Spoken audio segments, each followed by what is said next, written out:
despite trying to, and I agreed with you. You were all over this last night. People saying, "Oh, Mayo was really trying to win the game." He had Joe Milton out there playing in the game. Ridiculous. There's times where he could have punted instead of kicked field goals and things like that. Just like Sean McDermott did. Agree with that. On the 35-yard line. He certainly could have done that. Sean McDermott out finagled the Patriots. Yeah. He's like, he out-tanked them. Wait a minute. I don't want you guys getting extra draft picks. You might actually take back the division from me. You got a quarterback. If you get a tackle and a wide receiver really swiftly, I might actually have to worry about games with you guys. Yeah. Right now, I don't want to fade Travis Hunter next year. No. I want to cruise to the playoffs like I do every year. Yeah. I like this setup we've been living the last 5 years. Tried to tank it. You've been tanking all season long, basically, getting your ass kicked up and down the field, left and right. You go out there against Buffalo, and they out-tank you. Yeah. Can't even do that right. Letting Mayo coach that game, knowing that they made the decision weeks ago, I think is a head-scratcher of a decision. A whopper of a call there from the Crafts. Okay, can I we'll just get to as well. Interject real quick there? Because I hear a lot of people say you couldn't allow him to coach that game. What if it was a Rudy moment and you'd have nobody coach the game? We've talked about players have been all in on Jerod Mayo. What if his staff was still all in on him? And if you pull Jerod Mayo, you have nobody to coach. What if Alex Van Pelt lays his jersey down like, if he doesn't go, I don't go. And they all say, nope, I'm with Jerod. They couldn't find one single person on that staff to be a head coach for a day? Maybe they're all tight. Are you saying this because you know something? No, I don't know something. This was pure speculation because everybody said very simply. This sounds like informed speculation. No, I'm just observing from afar. That there was going to be a staff-wide revolt mutiny at the end of the season where everyone would have said, if he's fired, then I'm also leaving. And no matter what that does to my future prospects here in the NFL, I'm also going to sit this game out. I'm going to quit. And whatever happens to me after that, devil may care. Yeah. That seems a little far-fetched to me, but okay. Throwing it out there. I suppose that's possible. And I might have called his bluff and called Josh McDaniels, who lives down the street, and says, Josh, you want to coach today? Sure. And Dante Scarnecchia. Send Glazer down there. Who cares? You're trying to lose the game anyway. I wouldn't do that. Why That's not? about where I'd stop. Fine. I'd call Scar. I'd call Josh. Some of the Joe Andrewsy. Can you run some of this? Like, there's plenty of. Get Fitzy out there. Have David Andrews. Have him coach. He could coach. Sure. Right? You could find those guys. I don't think that Mayo went all out to win the game. All right. But the Crafts, I think, executed a masterclass in how to torpedo your own interests with this entire thing from the start to the end. And that is, for me, someone who was very into the idea of picking first overall and actually making the pick. I know that I'm sort of alone on that, but I'm with everybody in the sense that we wanted the first overall pick. You wanted to trade it. I wanted to use it on Hunter. You're not doing any of that now. You're not doing any of that now. Now you're picking fourth, and all the quarterbacks are going to be gone. No one's really going to want to trade up with you that much. You're sticking there. You're picking fourth, and whoever falls to you, you're going to have to hope is good enough to play. The other thing, and this is from what Kraft had to say in the spot right here, and we saw a little bit of this last night, some reporting on it last night into this morning. Elliott Wolf is staying on.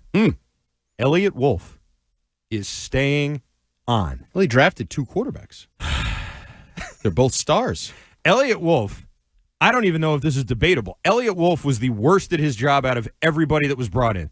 How many other GMs drafted two quarterbacks that won games this year? I don't know. I'm going to say none. I don't care. I haven't checked. Technically, Joe Milton didn't win the game. This is one where Drake May gets one of the more. He snakes a win there. Yeah, right. Because he started. He won two games, but he didn't finish either. Right? Yeah, it's true. Joe Milton and Jacoby Brissett had to clean up his mess both times. This is to me maybe the most upsetting part of all of this. And listen, I know it's going to sound like I'm ripping. I hate Elliott Wolf. I don't hate Elliott Wolf.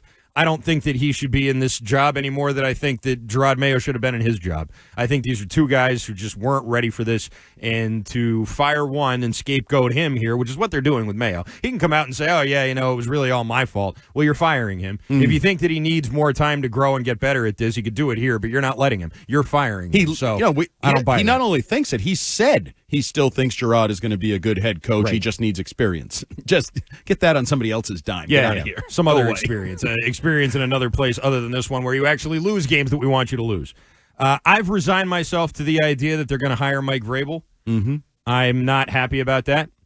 I want an actual process, and I think that this whole thing, the quickness of it, the fact that Vrabel was leveraging them against the Jets, which is what all the report, I think Rossini and other people had that report here over the last 24 hours, that the interview there with the Jets who are now interviewing everybody under the sun under Ben Johnson. It's unbelievable. It's like the Patriots looking for an offensive coordinator. I know, and everyone's turning them down. The Jets went out and got ahead of it with Mike Vrabel. I don't know if they've already talked to him, but they plan to talk to him already. That's the first interview, and the reporting is that they're doing that, and Vrabel's doing that in order to drive up the intensity here with the Crafts and to try and land this job and get an offer right away. I know you all think that I hate Mike Vrabel. You seem to. I don't hate Mike Vrabel. I don't want a defense-first head coach. That's it. That includes Vrabel. That includes Flores. That includes Glenn and Joseph and Minter and all those guys. And Vrabel and McDaniels, I don't care if he brings McDaniels. That's not adequate for me either. My two things, I want an offensive head coach, and I don't want a retread. And I'm sorry, that's both of the things I don't want. Josh McDaniels is a retread, and Vrabel is a defensive-minded guy. And also, are we doing an interview process, or are we just hiring our friends again? All right? I mean, is that what it's all about? Because that's kind of what you did last time. Now, in fairness, I do think it'll be better, and the team will be better with Mike Vrabel as the coach. I don't disagree with that at all. I do think you will improve. Will you improve enough to make it worth it? To stick with another defensive-minded ex-linebacker that the owners have the googly eyes for? Like, no, I'm not sure it does. I'm really not sure it does. I know we all loved Vrabel when he was a coach here, or when he was a player here, and I know he's a big, tough guy, and he's not going to take any crap, and blah, blah, blah, blah, blah. All that other, touchy-feely stuff that Mayo does. He's not going to do it under the Mike Vrabel regime. Fine. I'd rather you bring in someone with an offensive mind to take over with the young quarterback and get this team into the next generation, because I'm tired of this. I really am. Are you going to do an interview process this time? Or are you just going to hire your friends again? I'm tired of them doing business like that. I don't think it works anymore. I don't know if it ever really worked. Bill Belichick, I mean, you basically yanked them away from the Jets. It's not like you were just in there hiring your own guys. You made a big, dramatic move to get Belichick in here. I'm ready for another big, dramatic move, not just some more people that we all know and have in our Rolodex. That's what I'd like to see. So somebody texted me last night. We'll call him a league source with this quote: "They can't think outside the box." Absolutely. I agree with that 100%. I mean, that is sort of playing in line with your thinking of the retreads, the threads, which I loved Adam Archuleta yesterday on the broadcast. This is a couple weeks in a row. Our boy Ross Tucker and Adam Archuleta, who aren't exactly Romo and Brady. They're not the high-end A-crew, whatever. I thought did a really good job. Yesterday, Adam Archuleta was the voice of the Patriot fan. Like, what are you doing? You're going to screw up everything if you win this game. And then he had a comment in the second half, maybe fourth quarter, where he said, they have this thing called the Patriot Way. The Patriot Way is gone. Yeah. It's in the past. Bury it. Move on from it.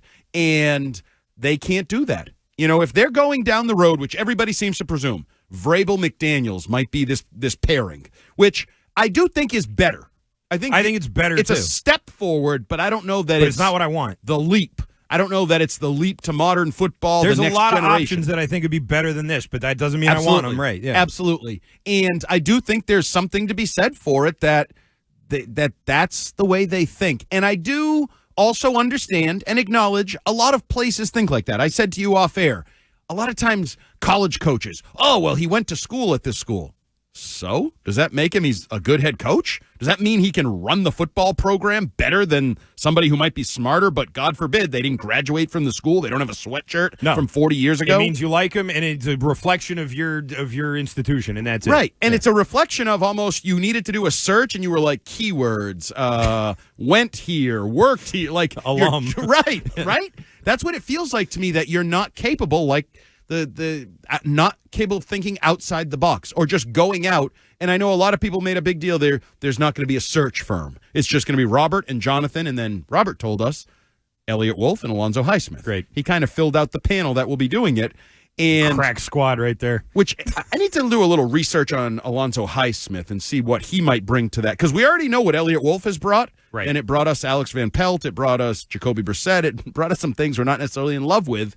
I wonder what Alonzo Highsmith can add to that collaborative that they're putting together. But the bigger piece for me is it felt like Vrabel already has the job. That's the way I interpreted Robert saying Elliot Wolf is staying, but the next head coach is going to have say in personnel. Right. Strong.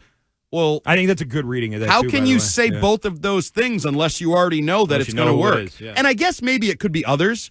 Like maybe they have back-channeled Ben Johnson. And for all I know, but it feels like Mike Vrabel told them, yeah, I could work with Elliot Wolf. He was with Cleveland. I know him. I know buddies who know him that worked with him, blah, blah, blah. That's the only way I can rationalize what Robert said. Otherwise, it makes absolutely no flipping sense.